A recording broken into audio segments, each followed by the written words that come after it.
വയനാട് ജില്ലയിലെ മീനങ്ങാടിക്കടുത്തുള്ള പുറക്കാടി ശ്രീ പൂമാല പരദേവതാ ക്ഷേത്രത്തിലെ ഉത്സവ കാഴ്ചകളിലേക്ക് എല്ലാ വർഷവും ഡിസംബർ 23, 24, 25 തീയതികളിലാണ് നാടിൻ്റെ ഈ ഉത്സവത്തിൻ്റെ ഐതിഹ്യവും കാഴ്ചകളും. വായു.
അപ്പോൾ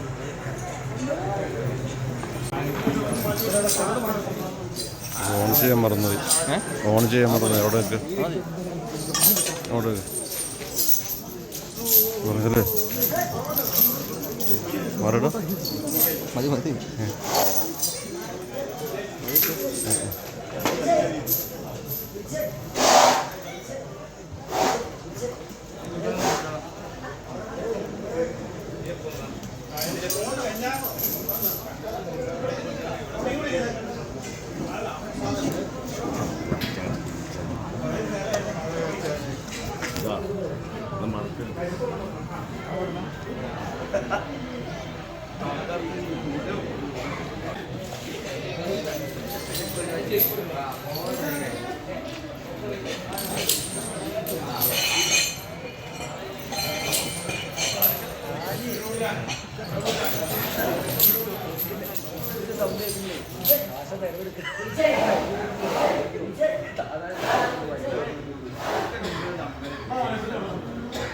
അപ്പോ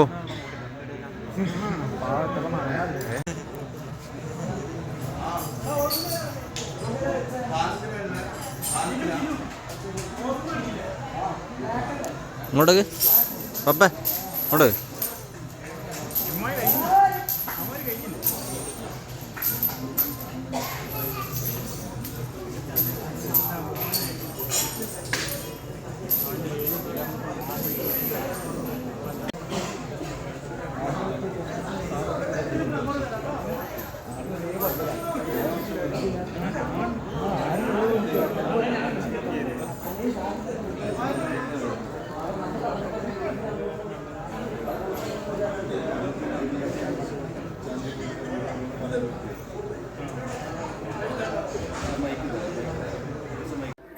പുറക്കാടി പൂമാല പരദേവതാ ക്ഷേത്രം. ആ ക്ഷേത്രത്തിലെ മേൽശാന്തിയാണ് ശങ്കരനാരായണൻ. എനിക്ക് മറ്റൊരു ഭാഗ്യം കൂടെ ഉണ്ട്. മേൽശാന്തിയെ പഠിപ്പിക്കാനുള്ളൊരു ഭാഗ്യം കൂടെ കിട്ടി. എൻ്റെ ശിഷ്യനാണ്. അപ്പോൾ ശിഷ്യൻ ക്ഷണിച്ചത് പ്രകാരം വന്നതാണ് അമ്പലത്തിലെ ഉത്സവത്തിൽ. അപ്പോൾ ഉത്സവത്തിനെ കുറിച്ചും ഈ അമ്പലത്തിൻ്റെ ഐതിഹ്യത്തെക്കുറിച്ചും എനിക്ക് പുറക്കാടി അമ്മ നമ്മൾ കുഞ്ഞുനാൾ കേട്ട് വളർന്നതാണ്. അതിലേറെ നമ്മുടെ മേൽശാന്തിക്ക് പറഞ്ഞു തരാനുണ്ട്. നമുക്ക് കേൾക്കാം. പറഞ്ഞോളൂ. നമ്മൾ ഈ വനവാസകാലത്ത് സീതാദേവി ലേവശന്മാർ ഇവിടെ വന്നപ്പോൾ പൂമാല പരദേവതയായ ശിവദേവന്മാര് ഈ ദേവിക്ക് സ്ഥാനം നൽകി അത് കിഴക്കോട്ട് ദർശനമായിട്ട് അമ്മയെ പ്രതിഷ്ഠിക്കുകയും ചെയ്തു. പ്രതിഷ്ഠിക്കാനുള്ള ഒരു കാരണവും കൂടിയായി. അതെ.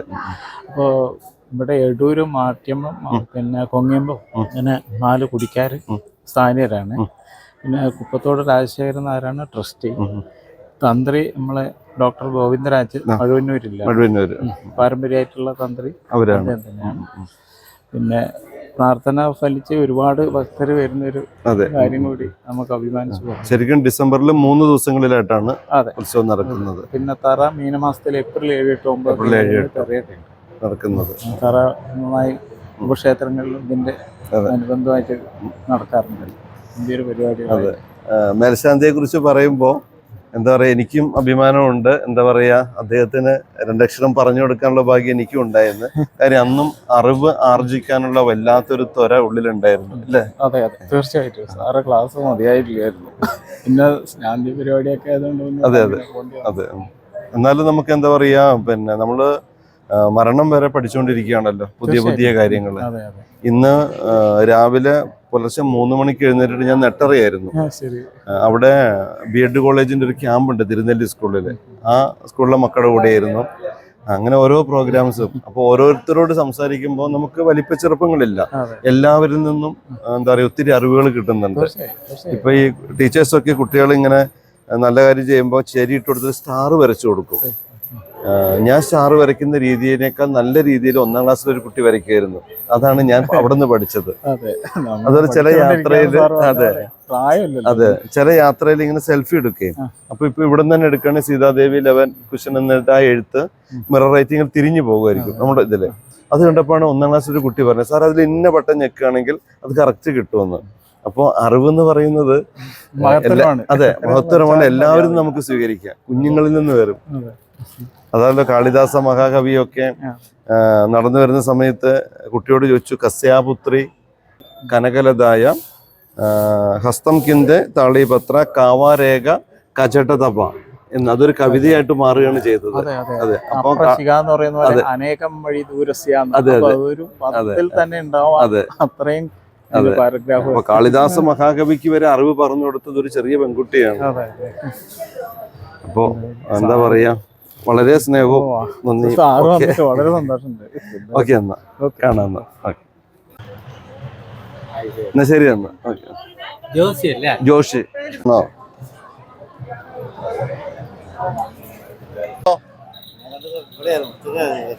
എവിടെയാ ആണോ? ആണല്ലേ, ഞങ്ങളൊക്കെ പേടിച്ചില്ല കാണാതെ.